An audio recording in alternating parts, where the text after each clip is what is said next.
আল্লাহ তাআলা বলছেন ওয়া ইয কুলনা লিল মালাইকাতি ইসজুদু লি আদম ফাসাজাদু ইল্লা ইবলিস আবা ওয়াস্তাকবারা ওয়া কানা মিনাল কাফিরিন। আল্লাহ বলেন, স্মরণ করো সে সময়ের কথা যখন আমি ফেরেশতাদেরকে বললাম, ও ফেরেশতারা আদমকে সেজদা দাও। সব ফেরেশতারা সম্মান সূচক সেজদা আদমকে দিল। তারা আদমের জন্য সেজদায় লুটিয়ে পড়লো, একজন ছাড়া, তার নাম ইবলিস। আওয়াজ করে বলেন, তার নাম কি?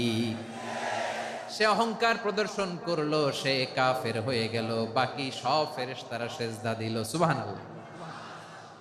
আবার আদম আলাইহিস সালামকে আল্লাহ জিজ্ঞেস করলেন, সব বলে দিল উত্তর, কিন্তু ফেরেশতাদেরকে একই প্রশ্ন জিজ্ঞেস করলেন, তারা উত্তর করতে পারে নাই।